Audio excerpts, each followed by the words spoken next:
Shanti Shanti. Hari Om Tat Sat.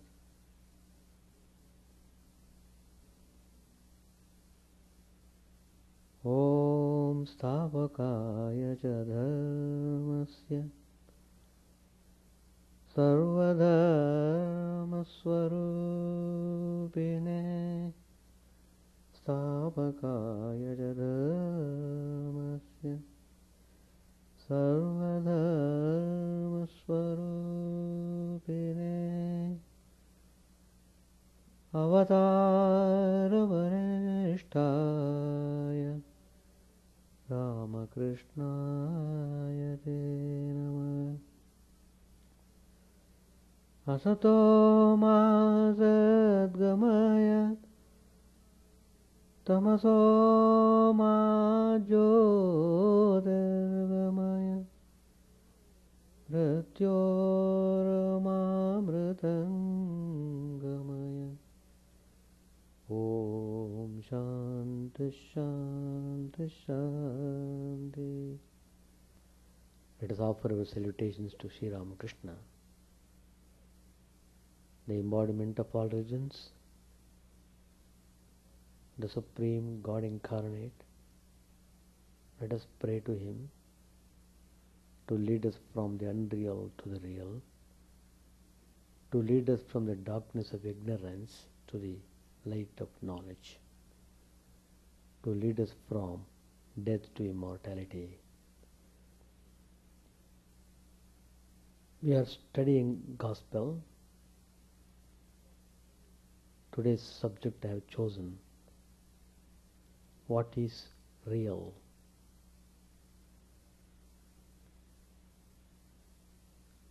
People are constantly in conflict with the reality, so they are passing through all kinds of sufferings and misery. So it's very important for us to know what exactly the meaning of reality.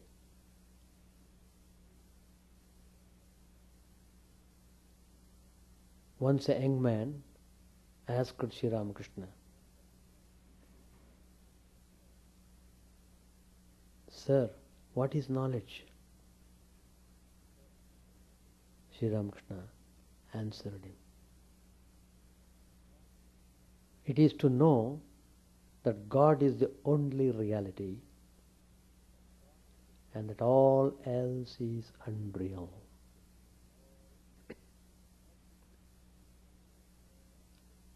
That which is the real is also called Brahman. It has another name, Kala, time. There is a saying, "Oh brother, how many things come into being in time and disappear in time?" That which sports with Kala is called Kali. She is the primal energy. Kala and Kali, Brahman and Shakti are indivisible. That Brahman of the nature of reality is eternal. It exists in past, present and future. It is without beginning or end. It cannot be described in words. The utmost that can be said of Brahman is that it is of the very nature of intelligence and bliss. Again Sri Ramakrishna says, the world is illusory. Brahman alone is real. The world is of the nature of magic. The magician is real, but his magic is unreal. How nicely Sri Ramakrishna clearly explains the nature of reality. In the ocean of the world, there are 6 alligators: lust, anger, and so forth. But you need not fear the alligators if you smear your body with turmeric before you go into the water. Discrimination and dispassion are the turmeric. Discrimination is the knowledge of what is real and what is unreal. It is the realization that God alone is the real and eternal substance, and that all else is unreal, transitory, impermanent. And you must cultivate intense zeal for God. You must feel love for Him and be attracted to Him. Devotee asked a question: why don't we feel dispassion toward worldly objects? Sri Ramakrishna answered, because of Maya. Through Maya one feels the real to be the unreal and the unreal to be the real. The real means that which is eternal, the Supreme Brahman, and the unreal means that which is non-eternal, that is to say, the world. Again Sri Ramakrishna said, what will you gain? Some sages ask, by merely hearing this sound. You hear the roar of the ocean from a distance. By following the roar, you can reach the ocean. As long as there is the roar, there must also be the ocean. By following the trail of Om, you attain Brahman, of which the word is the symbol. That Brahman has been described with the Vedas as the ultimate goal. But such vision is not possible as long as you are conscious of our ego. A man realizes Brahman only when he feels neither I nor you, neither one nor many. Think of the sun and 10 jars filled with water. The sun is reflected in each jar. At first you see one real sun and 10 reflected ones. If you break 9 of the jars, there will remain only the real sun and one reflection. Each jar represents a jiva. Following the reflection, one can find the real sun. Through the individual soul, one can reach the Supreme Soul. Through spiritual discipline, the individual soul can get the vision of the Supreme Soul. What remains when the last jar is broken cannot be described. The jiva at first remains in a state of ignorance. He is not conscious of God, but of the multiplicity. He sees many things around him. On attaining knowledge, he becomes conscious that God dwells in all beings.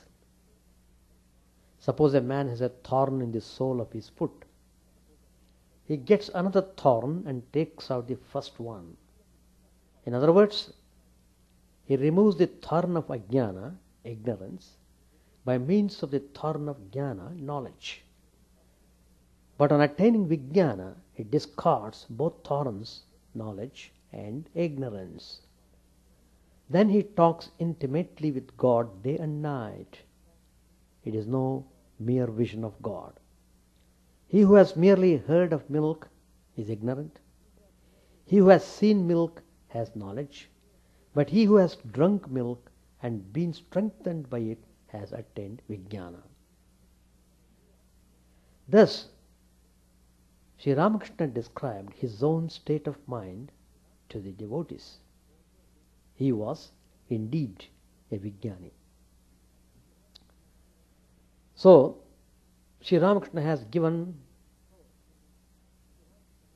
clear meaning of what is real.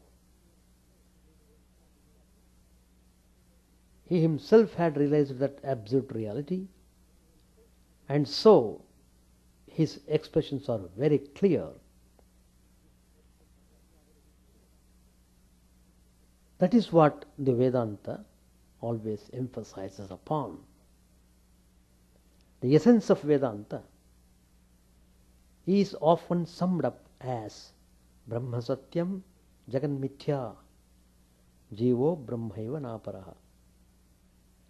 Brahman is real, the world is unreal, the individual soul is none other than Brahman. The atheists don't believe anything. They deny this outright. To the materialist, matter alone is real. All the rest, more or less, accept the first assertion, Brahman or God is real. Everyone agrees with it.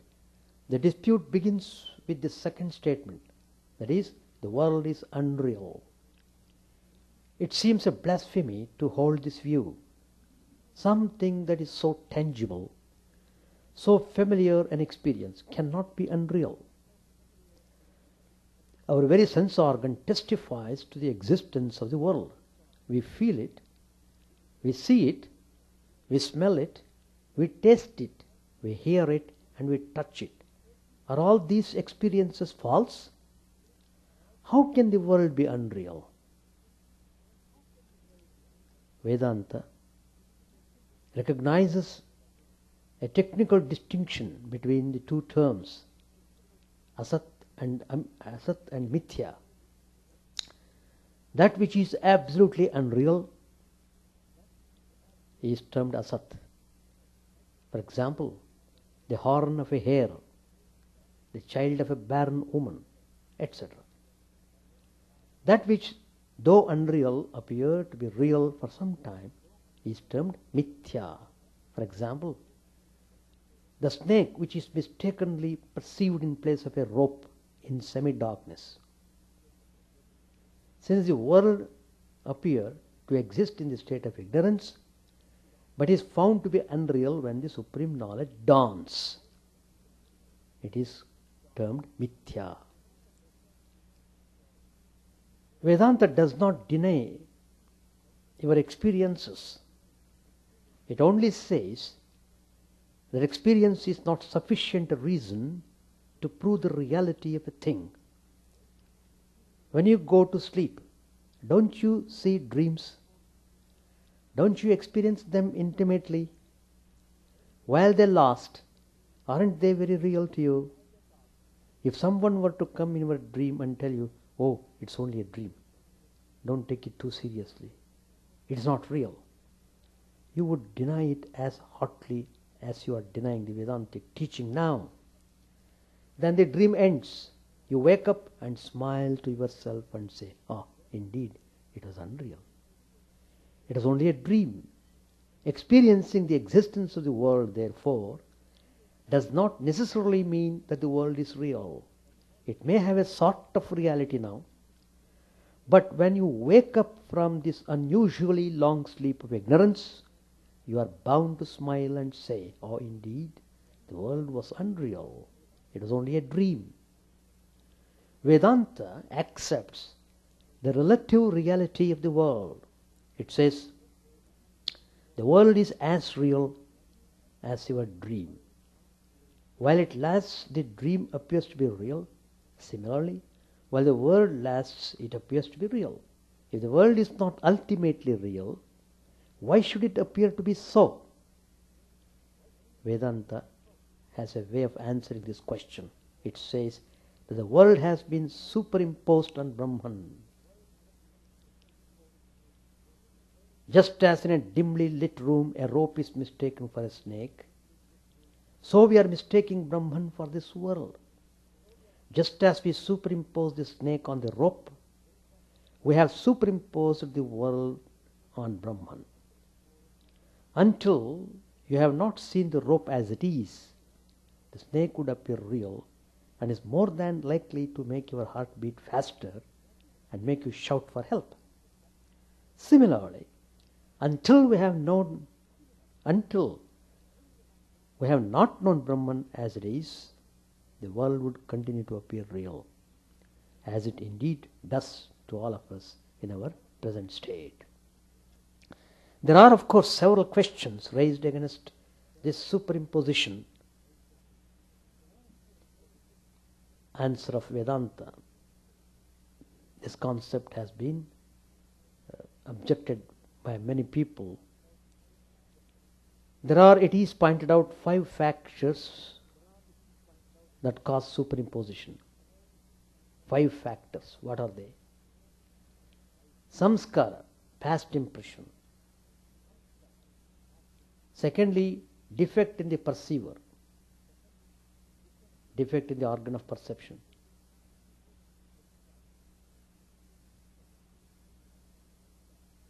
First one is samskara, past impression.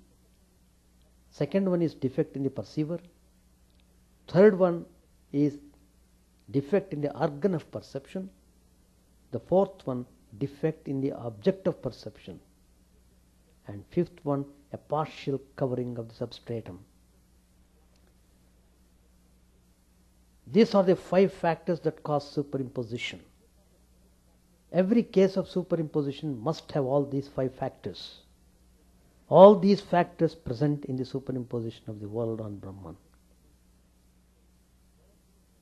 The opponents are raising this. Vedanta has to answer this question satisfactorily to establish the validity of its assertion.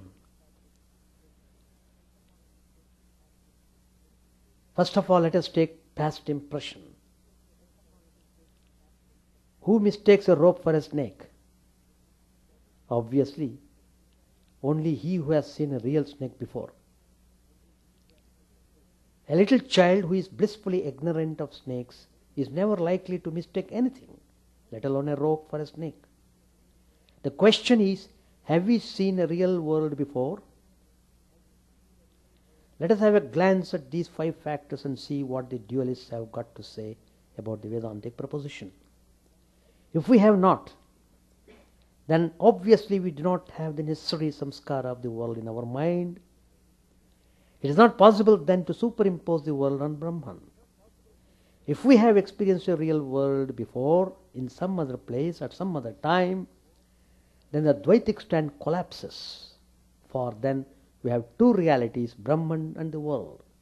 Does Vedanta have any answer for this? Both the possible answers, yes or no, go counter to the Vedantic statement that the world is unreal. These are the objections raised by the opponents of Vedanta. Say dualists or materialist people, etc. The second, defect in the perceiver. In any case of superimposition, there are 3 distinct factors: substratum, the thing superimposed, and the perceiver or the superimposer. In the rope snake analogy, the rope is the substratum, the snake is a superimposed object, and one who mistakes the rope for the snake is a superimposer. The natural fear of snakes is what makes him see snakes even where they are not. The natural greed for silver is what makes man see silver instead of the mother of pearl. It is the inclination to drink water that makes a man. It is the inclination to drink water that makes man see lakes in hot, arid desert land. It is these defects in the perceiver that give rise to superimposition.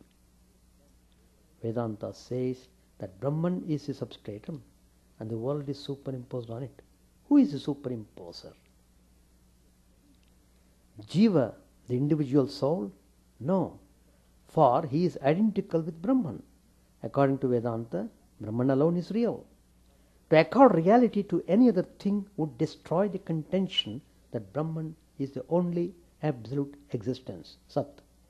Nor can Brahman itself be the superimposer. It is a substratum according to Vedanta. And the substratum and the superimposer cannot be one and the same. Vedanta therefore seems to speak glibly about superimposition without being able to point out any superimposer. And to search for the defects of a superimposer who doesn't exist is to hunt for a mare's nest. The third, defect in the organ of perception. Another cause of superimposition is defective perception. A person suffering from jaundice superimposes the yellow color over everything he sees. Similarly, due to certain disorders associated with other sense organs, man experiences things in a different way, not as they are. Can any such defect be pointed out by Vedanta when it speaks of the superimposition of the world on Brahman? In the absence of any perceiver, any discussion on the defect of perception is, really speaking, redundant. Nevertheless, even granting that there is a perceiver would not help the Vedantic stand in any way. Brahman, according to Vedanta, cannot be objectified. It is beyond the reach of any of the sense organs.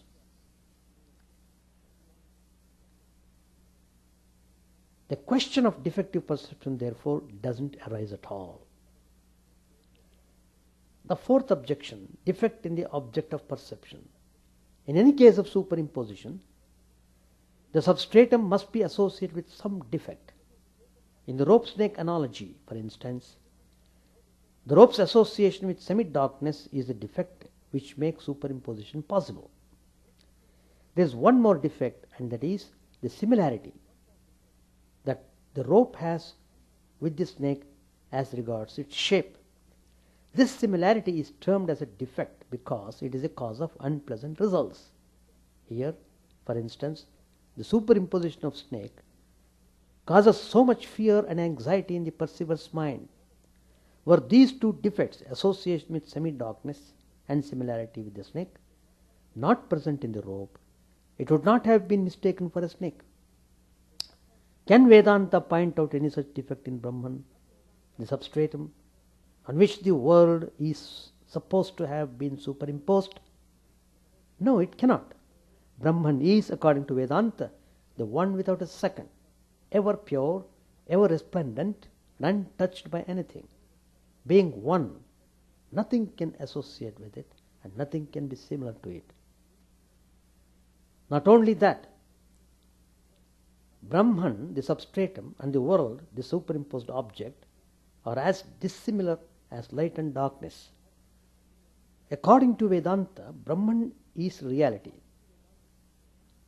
consciousness, bliss and infinity, whereas the world is unreal, material, finite. And the abode of suffering, this world. In these circumstances, how foolish and illogical it is to claim that the world has been superimposed on Brahman. The fifth objection, partial covering of the substratum. In a pitch dark room, one would not see even a real snake, not to speak of an imaginary snake superimposed on a rope. The rope must be visible, and yet not fully visible. In a lighted room, one would see the rope as rope, and in a dark room, one would not see the rope at all. Hence, the need of a partially lit room. This partial light gives the knowledge something is there. What that something is not clear because of insufficient light. The existence of the rope is recognized in a general way. Something is there. But one remains ignorant about its specific identity, that it is a rope. That is, the general characteristics are visible, but the special characteristics remain hidden. Can Vedanta show a similar phenomenon regarding Brahman? No, it cannot.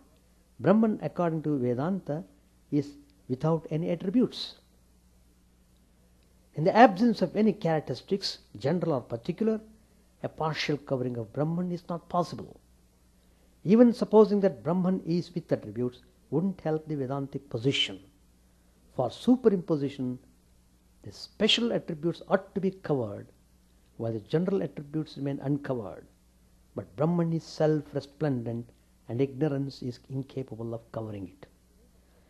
Thus, The claim of Vedanta that the world is unreal and is merely superimposed on Brahman is absurd, as it doesn't have even one of the 5 factors necessary for the process of superimposition.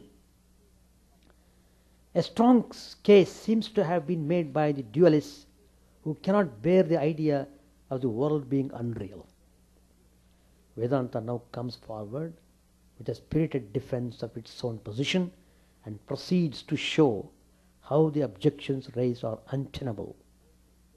Now Vedanta answers all these 5 major objections raised by the opponents. It's a very interesting debate. The scholars used to engage themselves to have a firm conviction what exactly reality is. But without any debate, Sri Ramakrishna explained the reality in a very simple way, supported by his own experience of the absolute reality. Well, what Sri Ramakrishna has described has been well supported by the scriptures. Now Vedanta replies to all these factors raised by the opponents. First, Vedanta accepts the first condition, namely the necessity of past impression of a thing in order to superimpose it later on something else. But Vedanta says it is not necessary that the samskara must be produced from the knowledge of a real object. Even the perception of false objects do give rise to samskaras. Suppose you mistake a rope for a snake and later discover the error. Doesn't this memory of the false knowledge of the snake leave in your mind a samskara of a snake? It certainly does. Let us take an example. Suppose a man has never seen or known anything about a mango tree.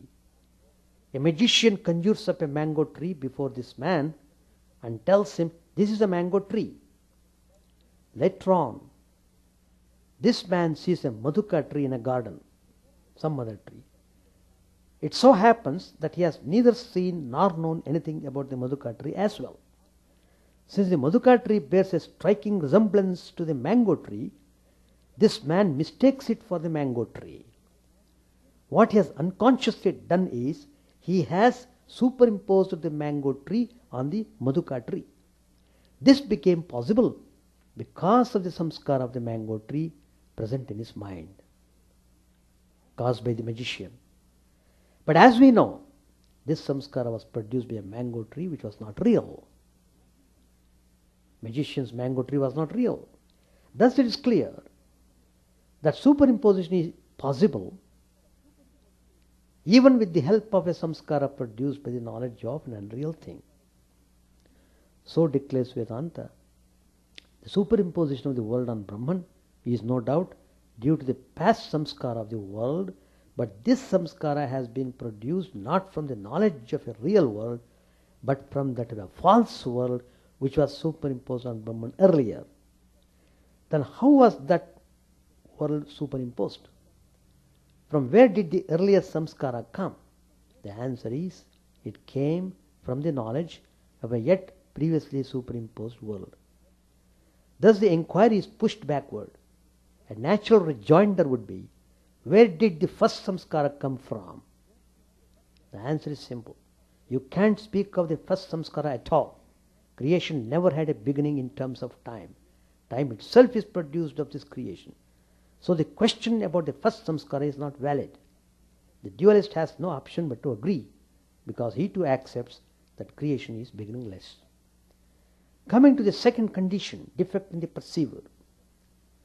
The dualist's objection was that Vedanta can point out no perceiver in the supposed superimposition of the world on Brahman. Brahman itself cannot be the perceiver, they said, because it is the substratum. And the perceiver has to be someone different from the substratum.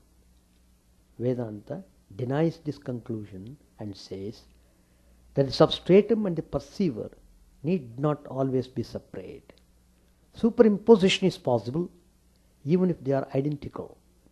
The superimposition of the dream world is taken is to illustrate this point. And what is the dream world superimposed on the individual self associated with the gross body in the waking state? The technical name for him is Vishwa. Who perceives the dream? The individual self associated with the subtle body in the dream state. The technical name for him is Taijasa. Thus, in this illustration, Vishwa is the substratum, the dream world is a thing superimposed, and Taijasa is a perceiver. Now, Vishwa and Taijasa are not different. It is the same individual self associated with different limiting adjuncts, upadhis, that appears as these two. So here we have an instance where superimposition takes place in spite of the substratum and the perceiver being one and the same. Similarly, it is Vishwa that superimposes on Brahman the world that is experienced in the waking state. In this case, Brahman is the substratum and Vishwa is the perceiver. But both are one and the same, as Vishwa is nothing but Brahman associated with the upadhi of the gross body. Thus it is clear that superimposition is possible even when the substratum and the perceiver are identical. Now, what's the defect in this perceiver? The defect is ignorance, says Vedanta. But how can ignorance dwell in Brahman, which is ever pure, ever free from ignorance and impurities? The answer is, it cannot. Ignorance can never dwell in Brahman really. Vedanta says that ignorance itself, like the world, is superimposed on Brahman. There is nothing, of course, to prevent that from happening. And it is this superimposed ignorance that is a defect in Brahman, the perceiver, which causes the superimposition of the world on Brahman. Now the third condition, defect in the organ of perception. Vedanta says that this is not an indispensable condition. Superimposition is possible even without fulfilling this condition. Take for instance the superimposition of the blue color on the sky. Everyone without exception sees the sky blue. You cannot call this universal experience a defect in the organ of perception. Were it so, you ought to show at least one person without this so-called defect who sees the sky with some color other than blue. You cannot. This condition, therefore, is not absolutely necessary for superimposition. The fourth condition, defect in the object of perception. Even this is not absolutely necessary in every case. A white conch is seen yellow by a person suffering from jaundice. The substratum is a white color and the yellow color is superimposed on it. What similarity has yellow with white? None. And yet superimposition is possible. The fifth condition, partial covering of the substratum. What covers Brahman? The substratum. Ajnana, ignorance. But the ignorance is not real. Can the superimposed ignorance cover Brahman? Yes, it can. An illustration is given to show how even superimposed darkness can cover light. A man enters into a well-lighted room after wandering for a long in the hot, bright sun. No sooner he enters the room than he perceives darkness inside. The darkness is not real, for there are other people in the room who find the room quite lighted. The darkness is superimposed by this man who comes from outside. For him, the light in the room is covered by the superimposed darkness. In a similar manner, though Brahman is self-effulgent, it is covered by the superimposed ignorance. Can the superimposed ignorance cover Brahman fully? No, it cannot. Just as even during total solar eclipse, it doesn't become pitch dark like night, so also ignorance covers only the special characteristics of Brahman, while the general characteristics remain uncovered.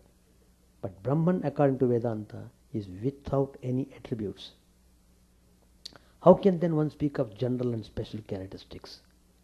Vedanta answers, it is Ajnana that first conjures up these characteristics in Brahman and then covers the special characteristics alone. Every one of us feels, I exist. There is no one who feels I do not exist. This being a universal experience is called a general characteristic of Brahman or Atman, namely Sat, existence.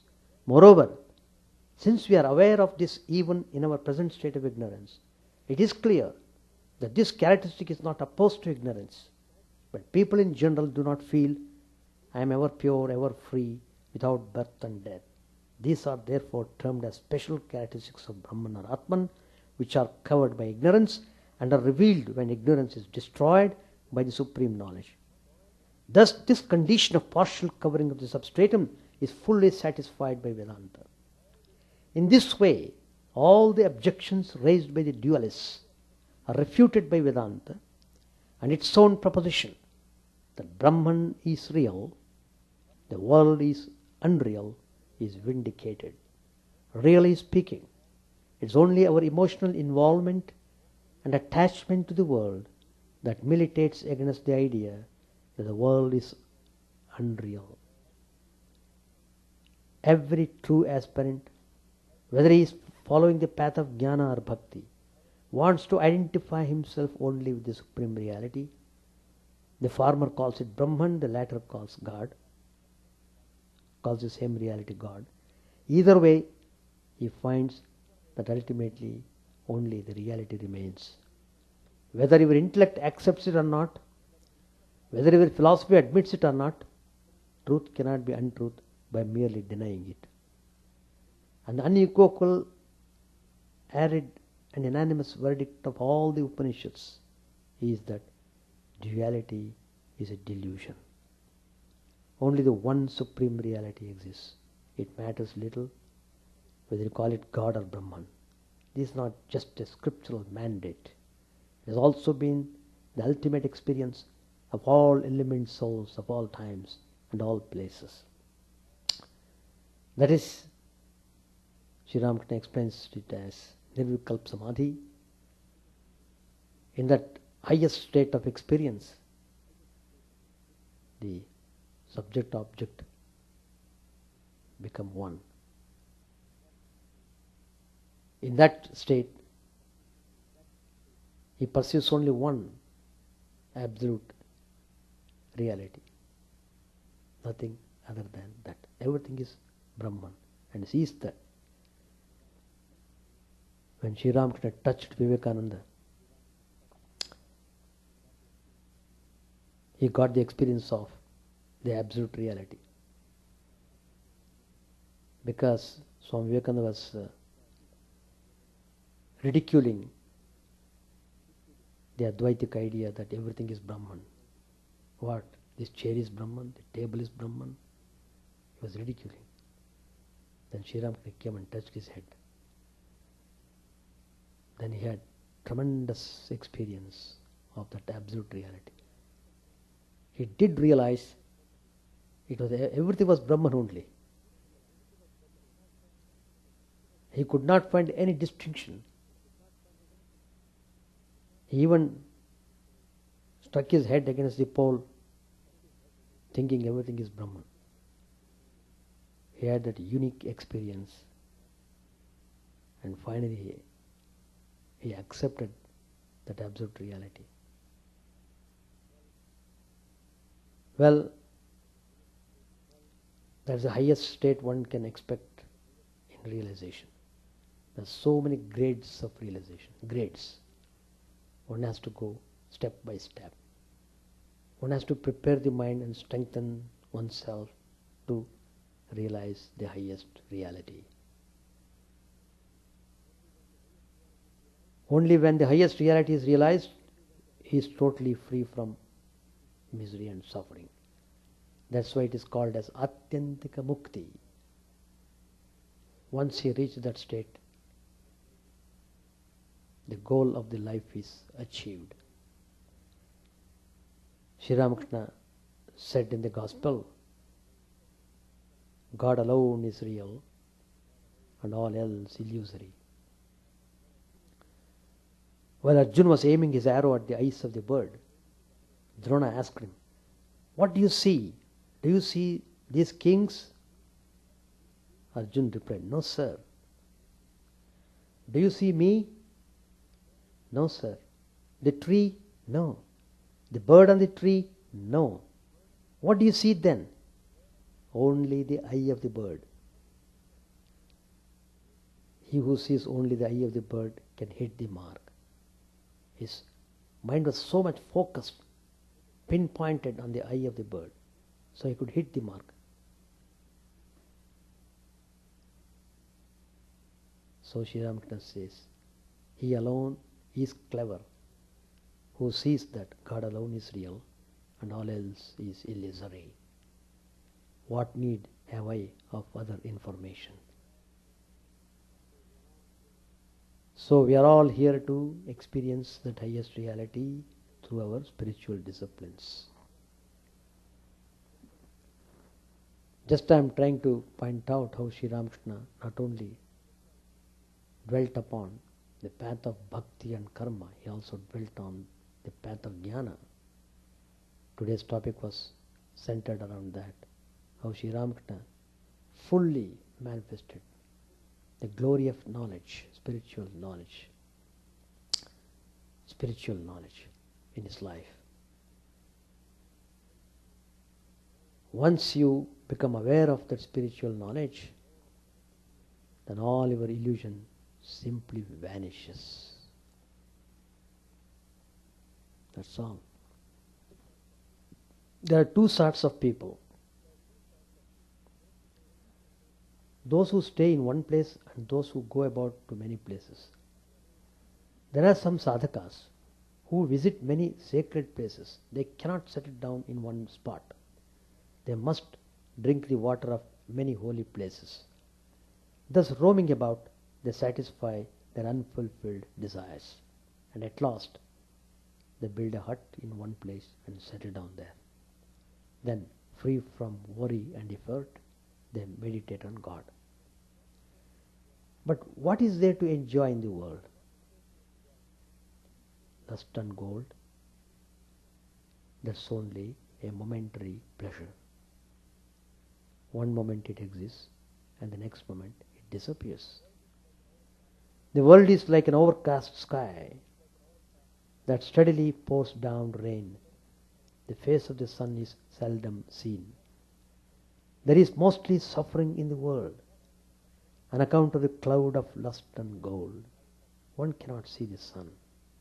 Some people ask me, "Sir, why has God created such a world? Is there no way out for us?" I say to them, why shouldn't there be a way out? Take shelter with God and pray to Him with a yearning heart for a favorable wind, that you may have things in your favor. If you call on Him with yearning, He will surely listen to you. A man had a son who was on the point of death. In a frenzy, he asked remedies of different people. One of them said, "Here is a remedy. First it must rain when the star Swati is in the ascendant. Then some of the rain must fall into a skull. Then a frog must come there to drink the water, and a snake must chase it. And when the snake is about to bite the frog must hop away, and the poison must fall into the skull.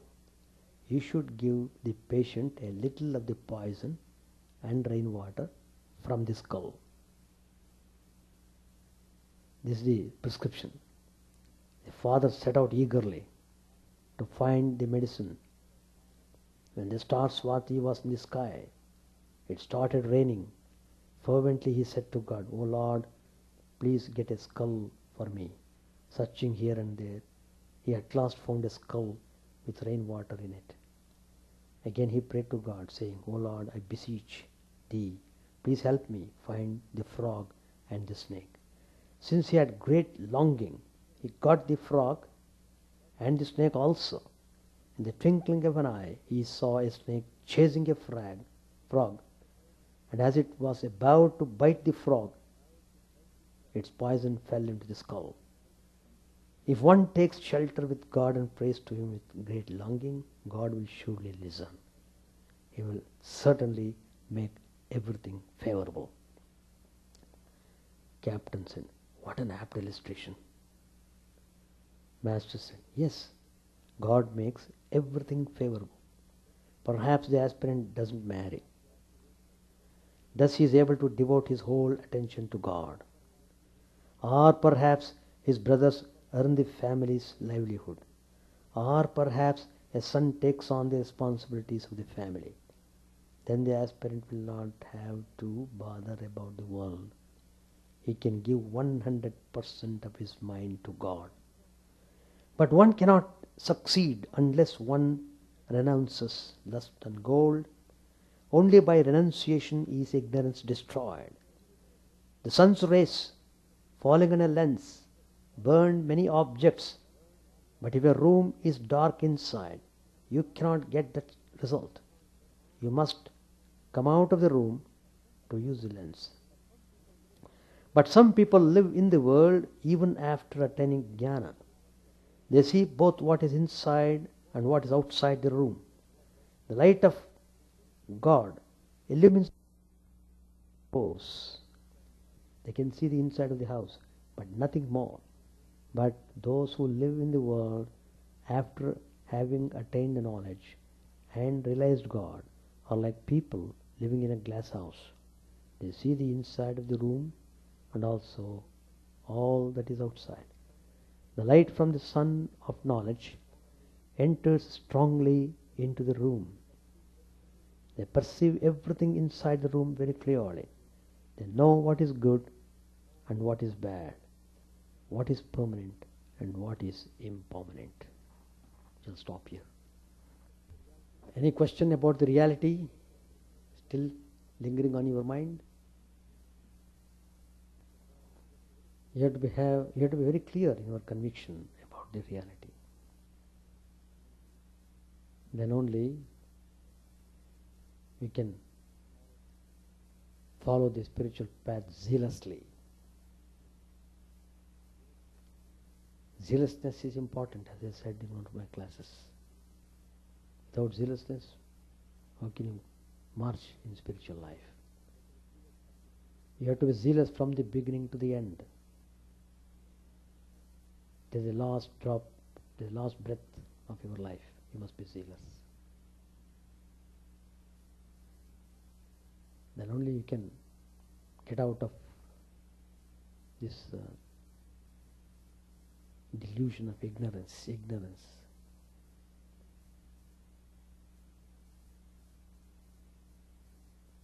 Any question?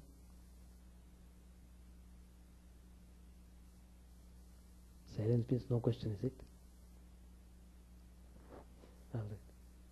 Chant the name of the Lord and His name and His glory unceasingly, that the mirror of the heart may be wiped clean and quench that mighty forest fire, worldly lust raging furiously within.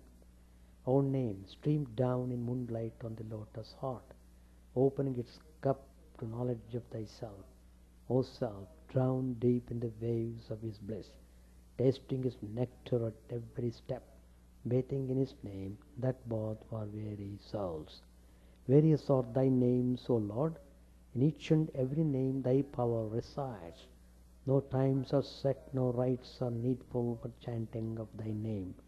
So vast is thy mercy, how huge then is my wretchedness, who find in this empty life and heart no devotion to thy name. O my mind, be humbler than a blade of grass. Be patient and forbearing like a tree. Take no honor to thyself, give honor to all. Chant unceasingly the name of the Lord. O Lord and soul of the universe, mine is no prayer for wealth or retinue, the playthings of lust or the toys of fame. As many times as I may be reborn, grant me, O Lord, a steadfast love for thee. A drowning man in this world's fearful ocean is thy servant, O sweet one. In thy mercy consider him as dust beneath thy feet. Oh, how I long for the day when an instant separation from thee, O Lord, will be as 1,000 years, when my heart burns away with its desire, and the world without thee is a heartless void. Prostrate at thy feet let me be, in unwavering devotion, neither imploring the embrace of thine arms, nor bewailing the withdrawal of thy presence, though it tears my soul asunder. O thou who stillest the hearts of thy devotees, do with me what thou wilt, for thou art my heart's beloved, thou and thou alone. O Lord, lead us from the unreal to the real, lead us from darkness to light, and lead us from death to immortality. May all be free from dangers, may all realize what is good, may all be actuated by noble thoughts, may all rejoice everywhere, may all be happy, may all be free from disease, may all realize what is good, may none be subject to misery. May the wicked become virtuous, may the virtuous reign tranquility, may the tranquil be free from bonds, may the freed make others free. May good betide all people, may the sovereign righteously rule the earth, may all beings ever attain what is good, may the worlds be prosperous and happy, may the clouds pour rain in time, may the earth be blessed with crops, may all countries be freed from calamity, may holy men live without fear. May the Lord, the destroyer of sins, the presiding deity of all sacred works, be satisfied. For he being pleased, the whole universe becomes pleased. He being satisfied, the whole universe feels satisfied.